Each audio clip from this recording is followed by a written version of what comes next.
जो लोग ये समझते हैं कि अमेरिका यहाँ से हार के नहीं गया, कभी मेरे साथ बात करें कि वो फौजी तौर पे भी हार के गया, पॉलिटिकल भी हार के गया यहाँ पर। जी, ये फौज है जो बेसिकली सारी बुराइयों की जड़ है। जब मैं डिफेंस सेक्रेटरी था तो क्यों निकाला? इसलिए कि हुकूमत चाहती थी कि मैं वो बात करूं जो वो कह रहे हैं। इनको रगड़ो, इनको मारो यार, इनका क्या कसूर है? टीटीपी और जो अफगान तालिबान है उनका एक ओवरलैप, इनके पीछे रॉ है, वजीर है बिजली का, उसको शुरू में यही नहीं पता कि वोल्ट और वॉट में क्या फर्क होता है। It is a combination of lack of expertise and corruption. कौमी सतह पर हम एहसास कमतरी का शिकार हैं और हम अपने लोगों को समझते हैं कि वो किसी काबिल नहीं है। सूदी निजाम, उसके मुतालिक इस्लाम में कोई तावील नहीं है। जनरल साहब ने उधर ये कहा जी कि मेरी तो वर्दी का कोई फायदा ही नहीं रहता, अगर मैं इस्लाम निकाल देता हूँ फिर तो आई am just like another Indian soldier. इस हुकूमत ने तो रहना ही उस वक्त तक है जब तक के बातचीत नहीं हो जाती पीटीआई की और एस्टेब्लिशमेंट की। जो हर फ्रिंज एलिमेंट है, चाहे वो तकफीरी हैं, चाहे वो टीटीपी के लोग हैं, चाहे वो अलकायदा के लोग हैं, हर जगह के ऊपर आपको पीटीआई ही नजर आती है।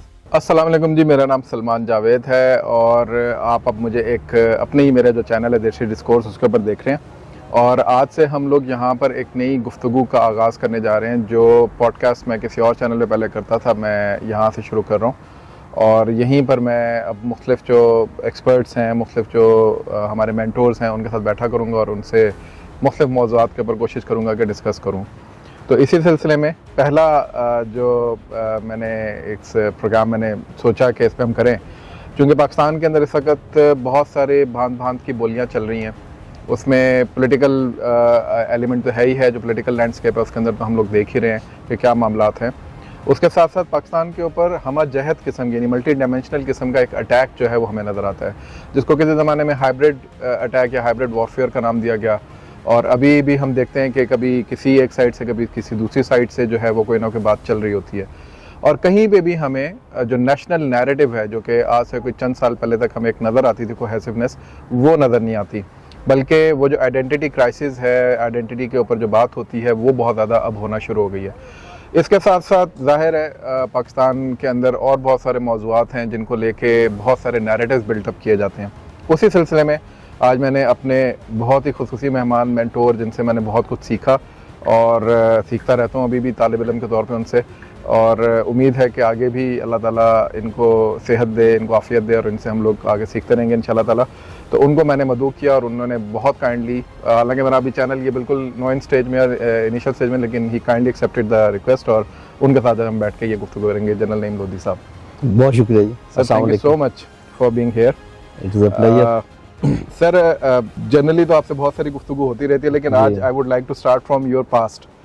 और मैं तो ऑफ द रिकॉर्ड ज़ाहिर है बहुत सारी आपसे कहानियां सुन चुका हूँ, लेकिन ऑडियंस के लिए ज़ाहिर है आप एक, जहाँ आप एक शख्सियत के तौर पे उभरते हैं वहाँ आप एक मुअम्मा भी हैं। तो थोड़ा सा अगर आप अपने बारे में बताएं, why did you choose to be an army man? जी, बहुत शुक्रिया।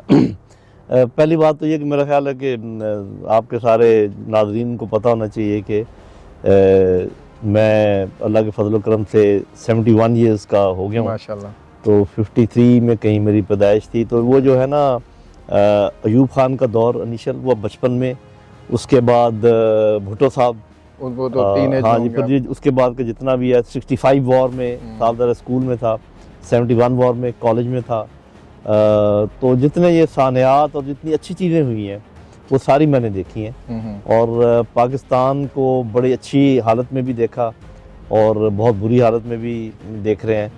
तो ये सारा कुछ हमारी नज़रों के सामने से गुजरा है। जो मुझे आप पूछ रहे हैं, बेसिकली मेरे वालिद साहब फ़ौज में थे। वो लोग, मेरा जो ख़ानदान है वो फ़िरोज़पुर ईस्ट पंजाब से यहाँ पर आए थे माइग्रेट करके, तो मुल्तान में सेटल हुए। ठीक है। तो लेकिन वो चूँकि फ़ौज में थे तो हम जगह जगह फिरते रहे। मतलब आप हैरान होंगे ये देख कर के 10वीं जमात तक मैंने 10 स्कूलों में पढ़ा है। अच्छा। और हर साल को ना? हाँ जी, वो कहीं 2 साल, कहीं 6 महीने, इस तरीके से। और फिर ये है कि कोई अल्लाह ताला ने ऐसा वो दिया कि मैं मदरसे में भी पढ़ा हूँ। अच्छा। क्योंकि जब वालिद साहब की पोस्टिंग मिसाल के तौर पे कश्मीर में हुई तो फिर कोई रहने की जगह नहीं थी, तो फिर हम गाँव चले गए, तो वहाँ और कोई तरीका नहीं था। तो टाट स्कूल में भी, क्योंकि वहाँ पर फिर स्कूल होते थे। हाँ। लेकिन best of the convent schools, presentation convent मरी में मैं पढ़ा हूँ। एबटाबाद पब्लिक स्कूल से मैंने मैट्रिक किया है। तो एक मिला जुला ये तालीमी निज़ाम था, लेकिन बुनियादी जो मेरा रुझान था वो इंजीनियरिंग की तरफ था। सही। लेकिन साथ साथ कोई, मैं चूँकि घर में सबसे बड़ा था अपने बहन भाइयों में, तो एक लीडरशिप का जैसे रोल होता है ना, जो जबरदस्ती Mentor भी आपको बनना है आपने, हाँ जी, role आपको model भी बच्चों बनना का, है। तो ये कोई आप यूँ समझें कि फ़ौज और इंजीनियर का मिला जुला सा मामला था। और जब मुझे ये पता चला कि फ़ौज में एक ऐसा शोबा भी है जो कि इंजीनियरिंग भी को भी है वहाँ देखता है। पर, तो बस फिर तो फैसला मेरा हो गया था। सही तो ये बुनियादी फैसला था कि मैं फ़ौज तो ज्वाइन करना चाह ही रहा था, सही। लेकिन तो आप इंजीनियरिंग लेगेसी में फॉरवर्ड करना चाह हाँ रहे थे, जी, कैरी फॉरवर्ड करना चाह लेकिन रहे थे। ये अल्लाह ताला का ख़ास करम है, मैं कहूँगा कि कोर ऑफ इंजीनियर्स में होने के बावजूद जहाँ पर के नॉर्मल मेन स्ट्रीम में कम ऑफिसर्स आते हैं, लेकिन अल्लाह ताला ने मुझे ये एजाज़ बख्शा कि मैंने इन्फेंट्री ब्रिगेड भी कमांड किया, इन्फेंट्री डिवीज़न भी कमांड किया और कोर भी कमांड की, सही। और बाद में GSQ वगैरह में भी रहा। और आपको मालूम है कि मैं कुछ देर के लिए डिफेंस सेक्रेटरी भी था, जी बिल्कुल। इंटरिम गवर्नमेंट में डिफेंस मिनिस्टर भी रहे रहा। हैं, डिफेंस मिनिस्टर। तो उसके अलावा ये जो फौजी फर्टिलाइज़र कंपनी है, इसमें मैं MD और चीफ एग्जेक्टिव भी रहा। तो कोई ऐसा ऑलराउंड एक्सपीरियंस अल्लाह मैंने दिया कि उधर से टाट स्कूल, मदरसा, अंग्रेज़ी स्कूल, फ़ौज, गवर्नमेंट, कॉरपोरेट वर्ल्ड, तो इस किस्म का कोई वो बात मामला चलता मामला रहा। है। अच्छा सर, आपने अपनी ये थोड़ी सी मुख्तसर तारीख बताई है, इसके अंदर आपने बताया कि जी के चूंकि एक लेगेसी थी, इसको आप कैरी फॉरवर्ड कर रहे थे, जी। प्लस आप इंजीनियरिंग कोर के अंदर हैं। जी जी लेकिन इंजीनियरिंग कोर्स से आप उठ के अचानक कॉम्बैट फोर्स को कर रहे थे और you became the core commander of Bahalpur, जो स्ट्राइक कोर है मेरा ख्याल है जी जी, पाकिस्तान की। वो डिफेंस कोर हाँ, है, लेकिन उसमें आप कैसे चले गए? बस ये आप यूँ समझें कि ये फ़ौज के जो मेरिट का निज़ाम है उसका कमाल है। और फ़ौज की कुछ ऐसी बातें जो बहुत कम लोगों को मालूम है। एक तो ये कि जो फ़ौज में सिपाहियों की रेशियो है, वो एन जो हमारे मुख्तलिफ डिस्ट्रिक्ट हैं उनमें जो आबादी की रेशियो है उसके मुताबिक है। अच्छा। और मेरे ख्याल कोई भी इदारा ये नहीं क्लेम कर सकता कि जी हमारी जो ओवरऑल डिस्ट्रीब्यूशन ऑफ है मैन पावर, वो एग्जैक्टली पाकिस्तान की डिस्ट्रीब्यूशन ऑफ मैन पावर के मुताबिक। हमें पहले प्रॉब्लम था, बलोच कम आते थे, सिंधी कम आते थे, वो मसला भी अभी हल हो गया। ऑफिसर्स नहीं, ऑफिसर्स सारे मेरिट के ऊपर हैं, ठीक है। लेकिन जो जवान है उन सब की भर्ती जो है वो इस पूरा तरीके से के है। मुताबिक हो रही है। तो वो जैसे आप पूछ रहे हैं कि बस वो आप यूँ समझें कि अल्लाह ताला का फजल करम से मैं कोर्सेज में अच्छा करता रहा, और जहाँ पर कॉम्बैट की बात आती थी वहाँ भी मैंने अच्छा किया, तो उन्होंने स्ट्रीम इसमें भी स्ट्रीम रखा। बन गई। अच्छा सर, क्यानी साहब के साथ आपने काम किया, आपने बताया कि SD उनका एक डिपार्टमेंट होता था, उसके अंदर आप उनके साथ सर्व करते थे। How did you find him as a commander? हाँ जी, जैसे मैंने पहले बात की ना कि एक तो फ़ौज में अल्लाह का शुक्र है कि काफ़ी मेरिट के मुताबिक काम होता है। तो चीफ ऑफ आर्मी स्टाफ जो है ना, अपने बेहतरीन जो कैरियर के लोग आते हैं, लेकिन जनरल क्यानी में कुछ खुसूसियात थी कि लोग सभी मानते हैं, मैं नहीं सिर्फ कह रहा, सभी लोग मानते हैं कि वो एक बहुत प्रोफेशनल और बड़े पढ़े लिखे और सोचने वाले जनरल थे, खामोश तबा थे, थिंकिंग जनरल कहा जाता था। थिंकिंग जनरल उनको कहते हैं। और मेरा ख्याल है कि ये एक लिहाज से पाकिस्तान की खुशकिस्मती है कि जब नहायत मुश्किल वक्त था पाकिस्तान में, तो वो आर्मी चीफ थे। तो उन्होंने ऑपरेशंस के दौरान भी और हमारी ट्रेनिंग के लिए भी और हमारी एडमिनिस्ट्रेशन के लिए भी जो काम किया, वो मेरा ख्याल है कि याद रखने के काबिल है। अच्छा सर, आपने थोड़े पहले भी ये बात कही थी कि he was not corrupt at all, और ये बहुत मेरा ऑब्जर्वेशन है, मैंने नहीं देखा। लेकिन क्यों उनके बारे में इतना ज़्यादा बात नहीं होती? वो खुद मना करते हैं या कुछ और मसला है, या रोका जाता है? मेरा ख्याल है कि वो ज़्यादा पसंद नहीं करते इस बात को कि उनकी तशहीर की जाए, बातचीत की जाए। और उनके भाइयों के मतलब कोई कंट्रोवर्सीज चली हैं, उसमें कोई सही भी हो सकती हैं, लेकिन उनकी अपनी ज़ात के मतलब कोई ऐसी बात सामने नहीं आई और मैंने भी नहीं देखी। और वो हो सकता है कुछ लिख के रखा हो उन्होंने जो किसी खास मौके पर वो शाया करें, या फिलहाल तो ऐसे ही है। फिलहाल ऐसा कुछ भी नहीं है। अमेरिकन उनसे बहुत ज़्यादा नाराज़ थे। मैं कुछ किताबों में पढ़ रहा था कि स्पेशली जब वो मीटिंग्स के लिए जाते थे अमेरिकन से, तो जिच करके रख देते थे अमेरिकन को। हाँ, वो मैंने भी बहुत सारे वो देखी हैं कि वो जो है ना, लॉजिक में, मिलिट्री लॉजिक में और स्ट्रेटजिकल अमूर में उनको ज़ेर नहीं किया जा सकता था। सही। दूसरा, वो जो पॉलिटिको मिलिट्री लेवल होता है उसके ऊपर भी उनकी अंडरस्टैंडिंग अच्छी थी। सही। तो मतलब ये कि अमेरिकन, बल्कि मैं अगर रिच होने के बजाय अगर मैं ये कहूँ ना कि वो खुश होते थे मिलकर। अच्छा। कि भी एक बंदा है जो कि एक हमारी लेवल पे बात करता है या उससे भी अच्छा है। और भी हमारे जनरल हैं बड़े जो कि अच्छे, उन्होंने कहा है। लेकिन ये है कि हाँ, अलबत्ता वो ये है कि उन्होंने इनको ये भी कहा कि ये हमारे साथ कोई डबल गेम करते थे, तो वो तो सारी दुनिया करती है। कौन है कोई बता देना आगे आके कि जी हम डबल गेम नहीं करते। बिल्कुल। तो वो पाकिस्तान के इंटरेस्ट के लिए जो भी किया उन्होंने किया है। अच्छा sir, coming fast forward, Raheel Sharif साहब का दौर भी गुजरा, आप उस वक्त खैर रिटायर हो चुके थे और आप ज़ाहिर अपनी रिटायरमेंट की लाइफ की तरफ जा चुके थे। In fact you told us in the introduction कि आप बेसिकली कॉर्पोरेट सेक्टर की तरफ चले गए। जी जी। तो वो भी आपको एक पूरा मौका मिला देखने का, सिविलियंस के साथ डील करने का जो आपको एक्सपीरियंस हुआ, पहले भी करते होंगे लेकिन ये जो कॉर्पोरेट सेक्टर में आके हुआ, तो क्या आपने उसके अंदर से मेरा ख्याल है कि जो सबसे बड़ा सबक मैंने ये हासिल किया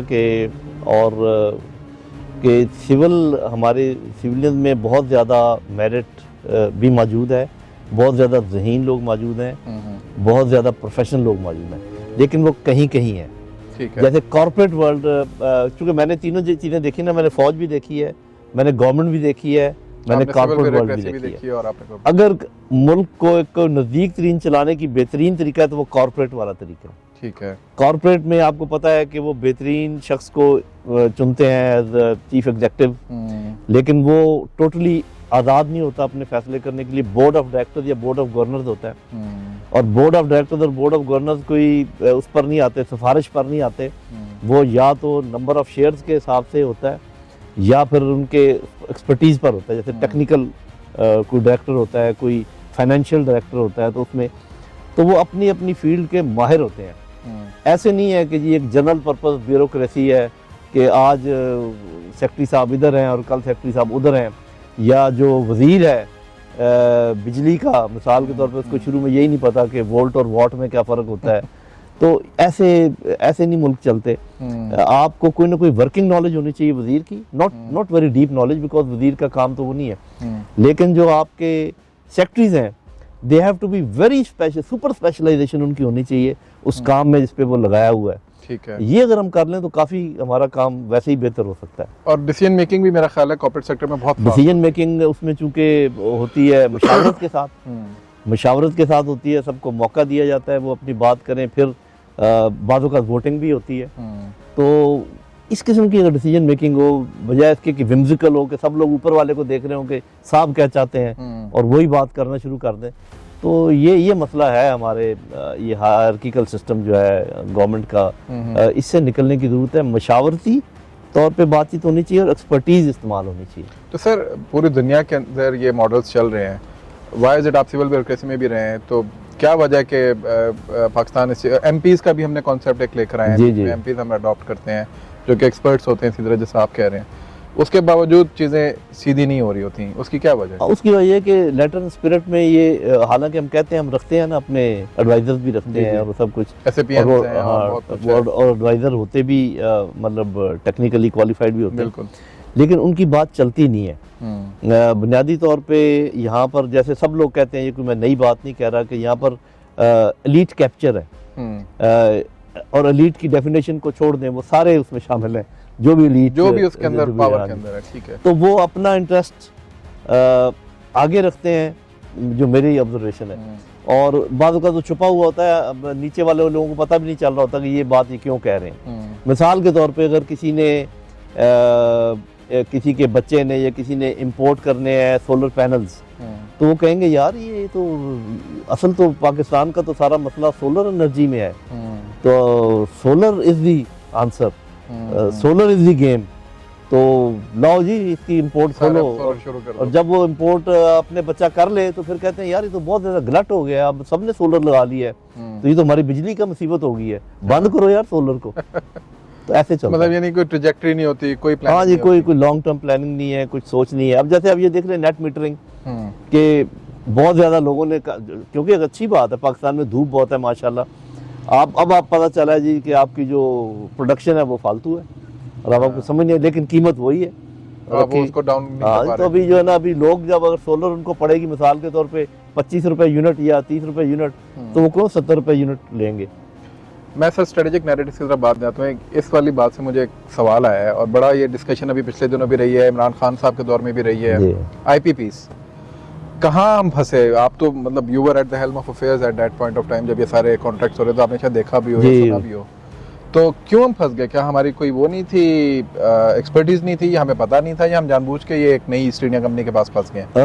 अगर मैं बस इसको एक जुमले में कहूँ तो it is a combination of lack of expertise and corruption. बस इसका ये शाखसान है, ये शाखसान है सर। और उसमें हुआ ये कि जब एक दफ़ा आप उस ज़माने में, ये तो बात दुरुस्त है कि लोग इन्वेस्ट करने से कतराते थे पाकिस्तान में, लेकिन जब आपने इन्वेस्टमेंट करनी थी तो फिर डाइवर्सिफाई करना चाहिए था ना। तो सबके सब इधर आ गए इसलिए कि इन्होंने बहुत ही अच्छे उनको टर्म्स दिए, जो कि ज़रूरत थी, ठीक है, एनर्जी की, लेकिन वो फिर बाद वालों ने उन टर्म्स को इस्तेमाल किया। हमारे जब दोस्त भी आए उसमें, तो उन्होंने कहा जी कि हम तो आपके दोस्त हैं, तो आपने पहले ये टर्म्स एंड कंडीशन उनको दिए हुए, तो हमें आप बस उसी को कॉपी कर दें। कॉपी करते और उसको हमने कॉपी कर दिया, ये दूसरी गलती की। और फिर ये है कि आर्बिट्रेशन सारी हमने बाहर की रखी, ये तीसरी गलती की। तो बस इससे सारा फिर डॉलर्स में मतलब 3 4 5 ऐसी कुछ चीज़ें थी बड़ी बड़ी, जो इसका पूरा मसला बना। सर सूफी साहब से मेरी बात हो रही, जो इंटरनेशनल लॉ के एक्सपर्ट भी हैं जी, उनसे जब मैंने ये बात की, और इवन अवैस, अगर आपको याद हो, अवैस रसूल जो होते हैं हमारे साथ, तो उन्होंने दोनों ने एक बात की। उन्होंने ये कहा कि जी कि पाकिस्तान के पास इंटरनेशनल लीगल एक्सपर्ट्स नहीं है, और ये फौज की तरफ भी इशू है, यानी फौज भी जब उसके अंदर जाती है तो उनको नहीं पता होता कि इंटरनेशनल लीगल एक्सपर्ट्स का क्या काम होता है, और सिविल तो माशाल्लाह हमारा फारिग है।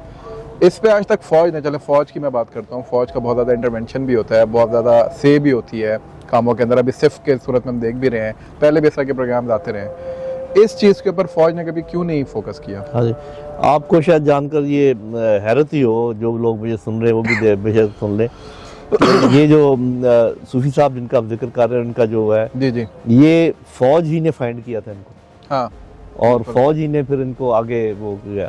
तो असल में ओवरऑल अगर आप देखें, कौमी सतह पर हम एहसास कमतरी का शिकार हैं, ठीक है, और हम अपने लोगों को समझते हैं कि वो किसी काबिल नहीं है, काबिल हों भी तो। और हमेशा हम बाहर की फर्में हायर करते हैं, और बाहर की फर्में आपको पता है, एक तो डॉलर्स में और पाउंड में उनका वो खर्चे हैं, दूसरा उनका मन नहीं होता, उनका नेशनल इंटरेस्ट नहीं है। तो आपका अगर थोड़ा सा लोअर भी हो शेड में एक्सपर्ट, उस पर ज़्यादा रिलाय करना चाहिए, और आपको उसके ऊपर एतबार करना चाहिए, ट्रस्ट करना चाहिए। ये मेरा ख्याल जब भी शुरू हो जाएगा, अभी भी आप देखें कि अभी जैसे आपकी PIA आप बेचना चाह रहे हैं, और या कोई और निजकारी करना चाह रहे हैं, हमेशा आप बाहर से लेकर आएंगे। उसकी एक वजह तो खैर ये है कि जो बाहर के इन्वेस्टर हैं वो ज़्यादा उनके ऊपर करते हैं, लेकिन हमारी अपनी फर्म्स हैं, हमारे अपने बैंक्स हैं, और वो वैल्यूएशन वगैरह बड़ी अच्छी करते हैं। हमारे टेक्निकल लोग हैं, हमारे ऐसे लोग हैं जो जहाज़ों को भी जानते हैं, ये हवाबाजी के मामलात भी जानते हैं, लेकिन सम और दी अदर हम अपने आप को हमेशा कमतर ही समझते हैं। अभी आपको एक छोटी सी मिसाल दूँ, बाद में शायद हमारे बात भी है, हिंदुस्तान एक बड़ा मुल्क है, तरक्की कर रहा है, हमसे आगे है, इसमें कोई शक नहीं है, लेकिन आप देखेंगे कि रोज़ आपका सोशल मीडिया भरा होगा कि वो देखो जी उनका PM कैसे रहता है सादगी से, उनका जनरल कैसे सादगी, अपने देखो जी क्या हाल है। कि भाई हम ठीक है, छोटे हैं, गरीब हैं, लेकिन ये तो कोई ज़रूरत नहीं है कि आप रोज़ अपने उनकी तारीफ़ें करते रहें और अपनी बात तारीफ़ें करते रहें। आपके ना तो सारे पॉलिटिशियन ख़राब हैं, ना आपके सारे जर्नैल ख़राब हैं, ना आपके सारे लोग ख़राब हैं, अच्छाई बुराई हर जगह पर है। बिल्कुल। तो किसी की अच्छाई उठा के उसको आसमान पे चढ़ाना और अपनी बुराई को ज़मीन में गाड़ के रखना हर वक्त, ये पता नहीं हमारा वतीरा कब। अच्छा सर, जो आपने बात की कि इनकॉम्पिटेंस है या कैपेसिटी का इशू है, कैपेसिटी बिल्डिंग के ऊपर मैंने देखा कि इदारे बने होते हैं, पिप्स के नाम से भी एक इदारा बना हुआ है पार्लियामेंटेरियंस के लिए, उसके अलावा बहुत सारी सर्विसेज अकेडमीज बनी होती हैं, लेकिन कैपेसिटी आपको अगर फिर भी नज़र नहीं आ रही, तो फिर तो इसका मतलब है कि जो हमारा पूरा सिस्टम अगर ये रॉटन है, यानी अगर ये ठीक नहीं हो सकता, तो इसका हल क्या है, मतलब सोल्यूशन आप क्या? अच्छा, पहली बात तो ये है कि ऐसा नहीं है कि कैपेसिटी नहीं है, ठीक है, आप यूँ कहें कि कैपेसिटी की से नहीं है। जो प्रोफेशनल्स हैं, असल में बात ये है कि जहाँ पर प्रॉब्लम है हमारे, आप समझें कि इंडक्शन में, प्रमोशन में, पोस्टिंग्स में, अगर मैं मुख्तसर कहूँ, इंडक्शन फिर भी हमारी बहुत बुरी नहीं है। सिविल सर्विसेज की जो इंडक्शन है वो अच्छी तकरीबन है, फ़ौज की इंडक्शन भी और बाकी इदारों की, लेकिन लोअर लेवल पे जो इंडक्शन है उसमें कोई मेरिट नहीं है। ठीक है, चलें उसको तो लोअर लेवल की बात है। जब ये ऑफिसर्स आते हैं तो बजाय इसके कि इनको इनकी कॉम्पिटेंसी पे, अच्छा कॉम्पिटेंट आदमी का एक प्रॉब्लम होता है, कॉम्पिटेंट आदमी थोड़ा सा आप ये समझे कि अब्रेसिव होता है, ऐसे लगता है कि जैसे ये तुर्श है अपनी बात में, क्योंकि उसको एक चीज़ का इल्म होता है। वो कहता है कि भी ऐसे, अभी हर शख्स को नहीं पता होता, ये उसमें एक्सपर्टीज नहीं होती कि बात को कैसे आगे बढ़ाया जाए। एक तो ये होता है ना, बंदा कहे कि जी ये ऐसे नहीं हो सकता। दूसरा ये होता है कि जी आप ठीक कह रहे हैं लेकिन मेरे ख्याल में एक और भी इसका एंगल, जैसे वो। तो यहाँ पर जो प्रमोशन है वो टोटल आपकी इस पर है कि कौन आपको आपके पीछे है, किसके साथ आपके रवाबत हैं। तो with the passage of time ये हो गया है कि, और ये मुझे तरस आता है अपनी अफसरशाही के ऊपर, कि इतने कॉम्पिटेंट एग्ज़ाम के बाद उनको जो ये करना पड़ता है ना कि वो किसी न किसी के साथ अफिलिएट करना पड़ता है अपने आप को, और उसकी बुनियाद पर वो कोई उनको स्पॉन्सर तलाश करने पड़ते हैं। ये जब भी ख़त्म हो जाएगा, ये जो है ना कल्चर के मेरा पटवारी, मेरा थानेदार, मेरा सेक्रेटरी, मुझे वो चाहिए, क्यों चाहिए भी? तुम्हें एक कॉम्पिटेंट आदमी चाहिए, तुम वज़ीर हो इसके मिसाल के तौर पे बिजली और पानी के, तो वो आपको सेक्रेटरी दिया जाएगा जो बिजली और पानी की जिसकी डिग्री है या जो भी जिस तरीके से। ये जब तक ख़त्म नहीं होता, कॉम्पिटेंस है वो अपनी जगह पे पहुंचती नहीं है, और इनकॉम्पिटेंट अपनी चापलूसी की वजह से ऊपर जा रहे हैं। और अनफॉर्चुनेटली ये मामला अभी जब मतलब पुलिस और ये जितने हमारे और महकमे, और मैं इसमें अब कोई इस्तेस्ना नहीं रहा। पहले तो ये था कि कुछ इंस्टीट्यूशन बहुत ही ऐसे थे, आइसोलेटेड थे, और वहाँ पर ये नहीं होता था। ऐसा ऐसा ये शराइत कर रही है, इसको जितनी जल्दी अरेस्ट किया जाए उतना अच्छा है। और कॉम्पिटेंट लोगों की जो कड़वी बात है उसको बर्दाश्त बेशक करना चाहिए, और एक कवर होना चाहिए, कॉन्स्टिट्यूशनल कवर होना चाहिए हमारे सिविल ऑफिसर्स को, कि सिर्फ इस बुनियाद पर कि उन्होंने किसी की क्रॉस किया सिचुएशन को या बात ढंग से नहीं की, सिर्फ इस बात पर उनको इधर से उधर करना या खुडे लाइन लगा देना, या वो जो जिसको ये कहते हैं वो एक अलग से जो पूल बनाया हुआ है उधर भेज देना DMGs का। हाँ जी, ये बहुत, जब तक इससे उनको जब ये एहसास होगा कि कॉम्पिटेंस की बुनियाद पर हमने आगे जाना है, तो एकदम पाकिस्तान चमक उठेगा, आप देखेंगे। ठीक है। अच्छा sir, coming to the narratives, Pakistan में जो मैंने अपने प्रियम्बल में भी कहा, बहुत सारी बातें चल रही हैं, और आपसे भी अक्सर ग्रुप्स के अंदर हम देखते रहते हैं कि बहुत सारे लोग भिड़ते भी रहते हैं और आप भी उनको जवाब देते रहते हैं। लेकिन और अब तो आप माशाल्लाह सोशल मीडिया पे भी एक्टिव हैं।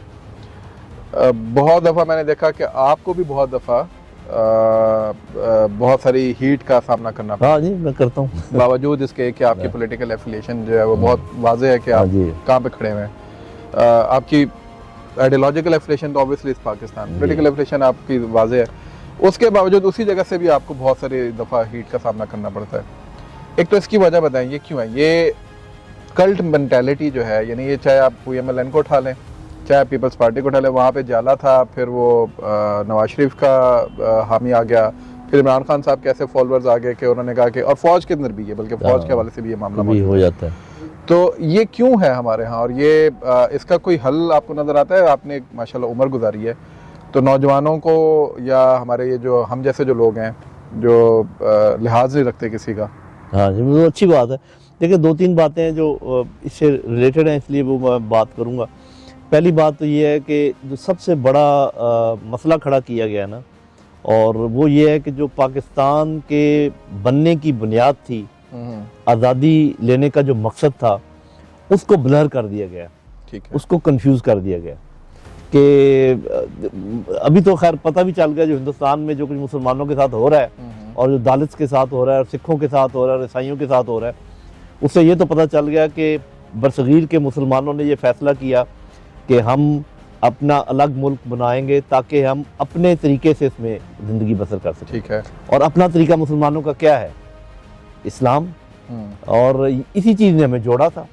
वरना अगर आप ये कहें कि बलोच और पंजाबी और सिंधी और पठान ये सारे किसी और चीज़ में मुंसलिक हैं, ठीक है, हमारी उस पर भी मैं बात करूँगा। हम एक कौम भी हैं, आम डेफिनेशन के लिहाज से भी कौम है, और वो मैं आपको डिफाइन करके बताऊँगा भी। लेकिन ये हमारी बहुत एक बाइंडिंग फोर्स थी, इसको हमने ढीला कर दिया। एक तो ये नैरेटिव चला कि जी पाकिस्तान जो है इस्लाम के नाम पे नहीं बना था, ये हमारी एक माशी ज़रूरत थी और हमारी एक सियासी ज़रूरत थी। ठीक है, जो कि दुरुस्त है। लेकिन ये कहना कि यही वजह थी और वो वजह नहीं थी, तो ये गलत है। सही। तो आपको ये पता कि हमारी सियासी ज़रूरत थी ताकि डेमोक्रेसी और जिसमें मेजॉरिटी के चलता है, उससे हम जो डेमोक्रेसी के जुल्म होता है उससे बच जाएं, क्योंकि जब अब मेजॉरिटी का राज हो तो माइनॉरिटी ज़रा वो मजलूम भी हो जाती है। इकोनॉमिकली भी हम बैकवर्ड थे तो हमें ज़रूरत थी, लेकिन हमें जोड़ने वाली चीज़ जो थी, जो हम अलग रहना चाह रहे थे, वो हमारा सोशल रिक्वायरमेंट भी थी। हम अपने मज़हब के मुताबिक ज़िंदगी गुजारना चाह रहे थे, तो उसको अभी लोग उसको डिबेट करना शुरू कर दिया। कायद आज़म की एक तकरीर ले लेते हैं। कायद आज़म का जब उन्होंने ये कहा कि हिंदू अपने टेंपल में जा सकते हैं और वो सिख अपने उनका वो तो इस्लाम तो नहीं है। एग्जैक्टली इस्लाम तो यही कहता है कि भी सबको आज़ादी होनी चाहिए अपना अपना, लेकिन जो ओवरऑल कानून है वो हमारे अभी कॉन्स्टिट्यूशन में भी लिखा हुआ है। अभी बहुत सारे लोग कहते हैं कि जी ये आपने ऑब्जेक्टिव रेजोल्यूशन को क्यों हिस्सा बना दिया है, ये पहले प्रीएम्बल में था, अभी आपने हिस्सा ही बना दिया है, और ये वजह बन गई है हमारी तरक्की ना करने की। कि कोई बताए तो सही कि इस्लाम का कौन सा असूल है जो आपकी तरक्की में हायल है। तरक्की तो आप अपनी कोताही की वजह से नहीं कर रहे, अगर कम इल्मी की वजह से नहीं कर रहे, एफिशिएंसी, और ये जब भी हम बात करें करप्शन की वजह से नहीं कर रहे, तो हमें इस्लाम खुदा ना खाता है, ये सारी बातें कह रहे हैं। एक तो ये मेन चीज़ है। दूसरा वो जो नैरेटिव मैं कह रहा था कि जी हम एक कौम नहीं है, हम एक भेड़ बकरियां, हम एक भीड़ हैं, तो आप कहीं से डेफिनेशन देख लें कौम की। कौम उसको कहते हैं जो लोग सोशियोलॉजिकली, आइडियोलॉजिकली, रिलीजियसली एक जैसे हों लगभग, और एक खित्ते में कंटिग्यूस खित्ते में रहते हों। तो हमारा खित्ता भी अल्लाह ताला के फजल से कंटिग्यूस है, वो ठीक है। मशरकी पाकिस्तान का एक्स जो है वो भी अभी हमारे करीब आ रहे हैं, वो हम फिर कभी बात करेंगे जैसा भी है। तो देखें, वो ये डेफिनेशन कहती है कि भी जिनकी सोच तकरीबन एक जैसी हो, रहन सहन एक जैसा हो। अब मैं आपको बताता हूँ कि आप ये देखें कि गिलगित बल्तिस्तान से लेकर कराची पर चले जाएं, कोयटा चले जाएं, आप कश्मीर में चले जाएं, सबसे अच्छा जिसको हम खाना कहते हैं वो चावल और गोश्त का मिक्स है। कोई उसको कहता है कि ये काबली पुलाव है, कोई कहता है ये सिंधी बिरयानी है, कोई कहता है कि, लेकिन ये हमारा मेन खाजा है। शलवार कमीज़ हमारा मेन लिबास है। टोपियाँ अलग अलग हैं, कोई पगड़ी बांधता है, कोई टोपी लेता है, लेकिन शलवार कमीज़ ख्वातीन का और मर्दों का ठीक आगे पीछे होता रहता है, कभी पजामा बन गया, कभी। हाँ जी, यही है। जब कोई बच्चा पैदा होता है जो हमारे रस्म रिवाज हैं, जब कोई इंसान फौत होता है हमारे एक रस्म रिवाज हैं, जब हमारी शादियाँ होती हैं तो एक रस्म रिवाज हैं। तो भाई और कौम क्या होती है? ठीक है, आप खाते पीते एक जैसा हो, आप पहनते एक जैसा हो, आपकी शादियाँ, आपके मरना, आपका जीना एक जैसा है, तो फिर आपको ये किसने ये कह दिया कि आप एक कौम नहीं हो? कौम ये नहीं होती कि आप बलूचिस्तान में रहते हो तो आप अलग कौम हो। और इसमें भी कोई प्रॉब्लम नहीं होता कि जी आप अपने अगर कोई छोटे रस्म रिवाज हैं बलोचों के या पठानों के या पंजाबियों के, वो करते रहे ना। लेकिन मैं ये बड़ी बड़ी बातों की बात कर रहा हूँ। हाँ, अलबत्ता ये ज़रूर है कि जो हमें जोड़ने वाली चीज़ें हैं, जिसमें पहले मैंने एक का जिक्र कर दिया कि हमारा रिलीजन इस्लाम, जिसको कहते हैं, कई लोगों ने ये एक पकड़ा हुआ है कि ये इस्लाम ने हमें तोड़ा है, जोड़ा नहीं है। वो जो तोड़ा है वो तो ये जो हमारे फ़िरकाबाज़ी इसने तोड़ा है, इस्लाम का तो इससे कोई ताल्लुक़ नहीं है। उसके अलावा हमें हमारा कौमी परचम जो है वो जोड़ता है, हमारा कौमी तराना जो है हमें जोड़ता है। उर्दू ज़ुबान ऊपर से लेके नीचे तक सब समझते हैं, लिख भी सकते हैं, बोल भी सकते हैं, ठीक है, कम बोलते हैं या, लेकिन एक तो ये सारी चीज़ें बताती हैं कि आप एक कौम है। ये बाहर के कुछ ज़्यादा पढ़े लिखे लोग या ज़्यादा जिन्होंने अपना बेसिकली पता नहीं वो क्या साबित करना चाहते हैं, ये क्यों कहते हैं कि जी हम भेड़ बकरे। हाँ, जो प्रॉब्लम है उसकी तरफ तवज्जो दें। हमारा निज़ाम नहीं है एक अच्छा, हमारे पास लीडरशिप नहीं है अच्छी, ठीक है, तो वो उसके। तो अब हम आते हैं उस आपके सवाल की तरफ, ये जो कल्ट की आप बात कर रहे हैं और सब कुछ है, और ये निज़ाम इसलिए नहीं बना कि लीडरशिप हमारी ऐसी नहीं आई जो निज़ाम की तरफ तवज्जो दे। और निज़ाम की तरफ तवज्जो देने का मतलब है ऐसा निज़ाम जो अवाम को सर्व करे। तो उन्होंने ऐसा निज़ाम तरतीब दे दिया है जो कि उनको सर्व करे, जो लीडर्स को बस। हाँ जी, तो उसमें वो कर। बाकी ये कि देखिए, कल्ट आप सही कह रहे हैं हर जगह, ठीक है। कहीं पर एक ख़ानदान कल्ट बन गया, कहीं पर कोई एक इंडिविजुअल कल्ट बन गया, और ये वो जो, हाँ जी, कहीं इदारे का, वो भी आप सही कह रहे हैं। इसकी बुनियादी बात ये है कि जो बुनियादी असूल है, और ये सिर्फ इस्लाम का असूल नहीं है, ये पूरी दुनिया का माना हुआ असूल है कि जिस भी सिस्टम को आप चलाएंगे मशावरत पर और अच्छे लोगों की मशावरत पर, वो तरक्की करेगा, ठीक है। तो जब वन मैन शो होना शुरू हो जाए कि फिर ये प्रॉब्लम पैदा होते हैं कि जब एक ख़ानदान ने डिसाइड करना है या एक फ़र्द ने डिसाइड करना है तो फिर ये मसला है। और फिर ये खाम एक दूसरे को कहते हैं कि जी ये ख़ानदान की है, वो कल्ट की है, सब लगभग एक जैसे ही हैं। अच्छा सर, आपने ये बात की कि इस्लाम हमारा है और ये कॉन्स्ट्रक्ट बाज़ लोग, अब इसमें मैं थोड़ा सा आपसे ज़रा थोड़ा सा एक ब्लंट सा सवाल करना चाहूँगा। बहुत से लोग ये कहते हैं कि जी कि कायद आज़म या हमारे काबरीन कुछ और चाहते थे। लियाकत अली खान साहब खुद बताते, खुद बहुत ज़्यादा लिबरल सोच के हामिल थे, हमारे जो पहले प्राइम मिनिस्टर थे। तो जनरल पटौदी जो हैं, ये जब आए तो इन्होंने बेसिकली कहा जी ये जो मोहम्मद बिन कासिम और बाबुल इस्लाम, और ये मैं कहीं चंद दिन पहले पढ़ रहा था, और ये अयूब खान के दौर से ही काम सारा शुरू हो गया था। बताते खुद अयूब खान खुद बड़े लिबरल थे, लेकिन उन्होंने कहा यार इस्लाम को हम एज अ कंस्ट्रक्ट लेकर आए। तो ज़िया तो बहुत बाद में आया, और ज़िया ने तो बहुत बाद में इस्लामाइजेशन की फ़ौज ने शुरू कर दी थी। आप खुद भी फ़ौजी हैं, तो अगर आपके भी मुँह से मैं ये बात सुन रहा हूँ तो कहीं ऐसा तो नहीं कि फ़ौज ही की इंडोक्ट्रिनेशन हो कि नहीं यार इस्लाम इज़ द मेन फंक्शन, बाकी तो नहीं। तो इस पे वो कर लेना, वो आखिर ये जमहूरी मुल्क है ना, और जो लोग चाहते हैं पता कर लें, ठीक है। और आपके मौजूद है, पार्लियामेंट मौजूद है, अगर उन्होंने किसी चीज़ को कैंसिल करना होता तो वो कर देते। आपकी ऑब्जेक्टिव रेजोल्यूशन अभी भी आपके आइन का हिस्सा है, और कई लोग कहते हैं इसको निकाल देना चाहिए। अगर मेजॉरिटी ये समझती होती तो अभी तक निकाल दी गई होती। तो मैं ये बात करूं कि मेजॉरिटी जो लोग हैं वो इस्लाम पसंद ही हैं, और इस्लाम ही के फॉलोअर भी हैं, और वो चाहते भी हैं कि इस्लामी निज़ाम हो। लेकिन ये कि हमें जब मिसाल दी जाती है ना कि जी क्या अफगानिस्तान जैसा निज़ाम हो, क्या ईरान जैसा निज़ाम हो, क्या सऊदी अरब जैसा निज़ाम हो, कि भाई जब ये तीन मुल्क अलग अलग निज़ाम चला रहे हैं तो कोई ऐसा मुल्क भी होना चाहिए जो मॉडर्न इस्लाम का तस्वर पेश करे, और वो ऐसे मैच करे कि किसी भी साइंस के असूल के भी खिलाफ ना हो, मॉडर्निज्म के तकाज़ों के भी खिलाफ ना हो, और अल्लाह ताला के अहकामात के तो खिलाफ हो ही नहीं सकता। तो इसमें अगर वो मेरा ख्याल करे, और मेरे नज़र में ज़्यादा चीज़ें नहीं हैं। मैं उस स्कूल ऑफ थॉट का फॉलोअर हूँ जो ये कहता है कि इस्लाम ने जो चीज़ें नाफज करनी है वो 4-5 ही हैं, और मैं उनका जिक्र भी कर देता हूँ, और ये बहुत ज़्यादा इसमें कोई नहीं है। सबसे पहले सूदी निज़ाम, उसके मतलब कोई दूसरी राय नहीं है, इस्लाम में कोई तावील नहीं है। हाँ ये है कि जिसको आप सूद कहते हैं या नहीं कहते वो आप फैसला कर लें, और वो साफ है मैंने नहीं करना। वो जो एक्सपर्ट्स हैं रिलीजन के वो भी बैठे हैं, और जो एक्सपर्ट्स हैं इकॉनमी के वो भी बैठे हैं कि किसको सूद कहते हैं और किसको सूद नहीं कहते हैं। लेकिन क्लियर हो जाए उसके बाद जो ना ये कसास, कि अगर आपने कोई जुर्म सरजद किया तो उसके जहाँ कुछ ऐसे जराइम हैं कि कुरान और हदीस में उनकी सज़ाएँ मुतय्यन है, बिल्कुल उसमें अगर आप किसी को साकित करना चाहते हैं किसी मकसद के लिए, या फी वक्त जैसे भी गुर्बत अगर बहुत ज़्यादा है तो अगर आप चोर के हाथ नहीं काटना चाहते तो वो फैसला इसमें गुंजाइश है।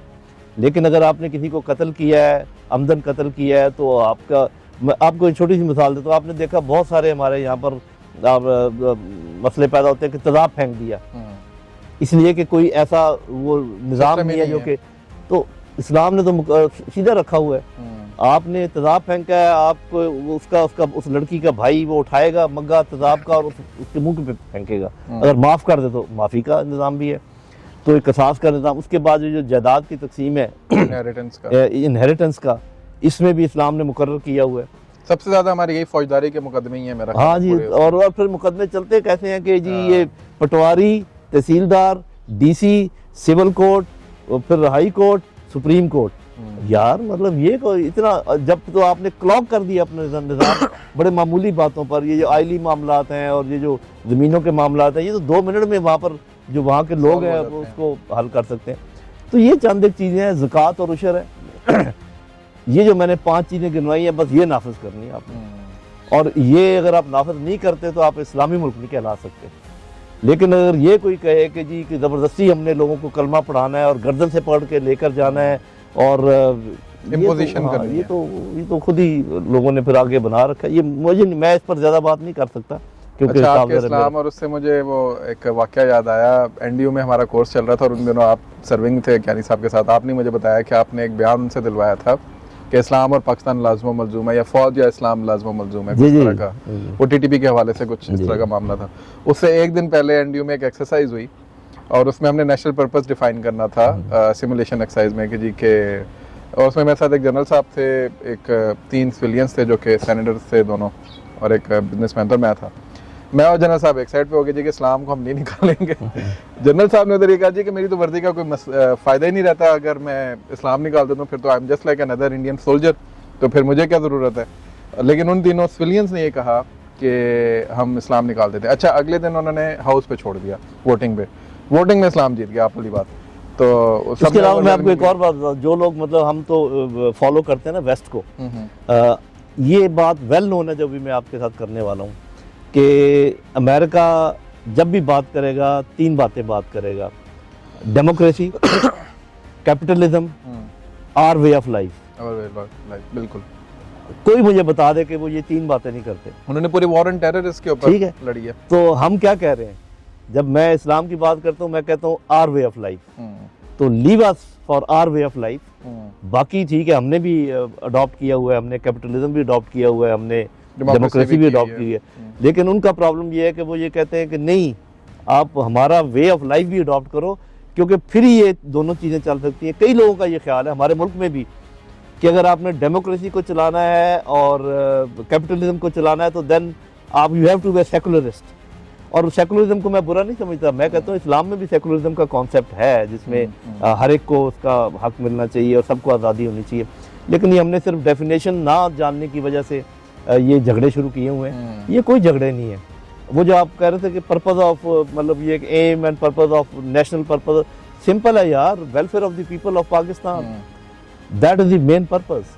और allow them to live a happy independent life, ठीक है, कि वो आज़ाद हों, अपनी मर्जी से ज़िंदगी गुजार सकें और उनके सेहत का, तालीम का और इंसाफ का आप ख्याल रखें। दैट इज़ ऑल, कुछ भी नहीं करना। और अच्छा सर, आपने एलीट कैप्चर की बात की थी थोड़ी देर पहले। एक एलीट कैप्चर के अंदर बहुत ज़्यादा जो सक नैरेटिव, क्योंकि नैरेटिव्स की हम बात कर रहे हैं, एक नैरेटिव जो बहुत ज़्यादा चल रहा है वो ये चल रहा है जी कि पहले ये चलता था, आज से कोई कह लें, मैं कह लूँ 5 साल पहले या 10 साल पहले, कि इस सारे निज़ाम के अंदर जो एलीट कैप्चर है, या जो एलीट है जिसने सारा जो ताफुन फैला दिया, वो पॉलिटिकल एलीट हमारी। अभी वो चला गया, शिफ्ट हो गया टुवर्ड्स फ़ौज, कि जी ये फ़ौज है जो बेसिकली सारी बुराइयों की जड़ है, ये फ़ौज है जिसने बेसिकली सारा निज़ाम ख़राब किया है।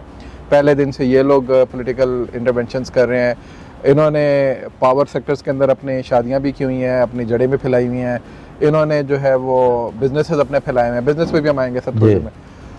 इसके ऊपर आप एलीट कैप्चर जब आप बात करते हैं तो डू यू से कि ये सारा एक नेक्सस है या कोई एक सर्टेन इदारा या कोई ये पहली बात तो ये है कि मेरा अपना ये ख्याल है कि इसमें सभी इन्वॉल्व हैं, ठीक है, और कोई एक अदारा नहीं है और कोई एक पॉलिटिकल ग्रुप नहीं है, ठीक है। लेकिन ये कि अगर हम ये देखें कि सबसे पहले अयूब खान को वर्दी में डिफेंस मिनिस्टर किसने बनाया था?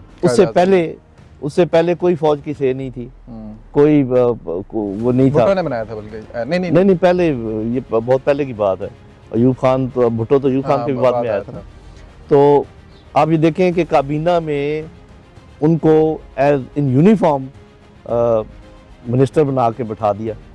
अच्छा। तो वहाँ से ये मामला फिर शुरू हुआ। फिर जब उसने देखा, फिर उसकी अपनी सोच थी कि भी ये तो ऐसे नहीं करते, वैसे नहीं करते। फिर ये कि चूँकि शुरू का मामला था, आपको पता है वज़ीर आज़म बड़ी तेज़ी से चेंज होते थे, आपस में लोगों के वो तफज़ात थे। तो ये तो जमहूरियत में चलता है, अगर ये चलता रहता तो आज मामला ठीक हो जाता। लेकिन आपको मैं ये एक बात डिफरेंस जो बताना चाहता हूँ फ़ौज और दूसरी एलीट की, वो आप ज़रूर नोट करें। फ़ौज में कोई भी जर्नैल डायरेक्ट भर्ती नहीं हो सकता। सेकंड लेफ्टिनेंट से पहले वो पीएमए के 2 साल रगड़ा खाएगा, second lieutenant, captain, major, colonel, brigadier ऐसे बनता चलाएगा। और वो एकदम एलीट का हिस्सा हो ही नहीं सकता। हाँ, वो एलीट का हिस्सा अगर बनेगा तो जनरल बन के बनेगा ना, और जनरल में भी सारे जनरल एलीट का हिस्सा नहीं हो सकते जिनका एलीट के साथ मामला होगा। बाकी तमाम लोग स्वाय हमारे साफ ज़ाहिर है कि ये जो पुलिस का महकमा है और जो हमारे सिविल सर्वेंट्स हैं, उनका भी यही तरीका है, इस तरीके से आता है। लेकिन उनके भी ये है कि वो एक दूसरे को करते हैं। आपके पॉलिटिशियंस, आपके बिजनेसमैन, आपके ज़मींदार, ये जो एलीट है ये स्ट्रेट अवे उधर पहुंची हुई है।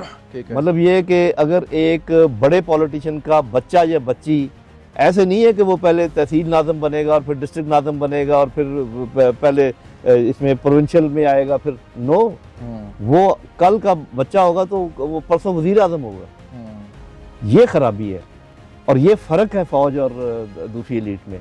ठीक है। फ़ौज का हर बंदा एक 0 से या 1 से स्टार्ट लेता है और ऊपर तक जाता है, और ऊपर जाने वाले सब के सब एलीट का हिस्सा नहीं होते, जबकि बाकी मामला ऐसे नहीं है।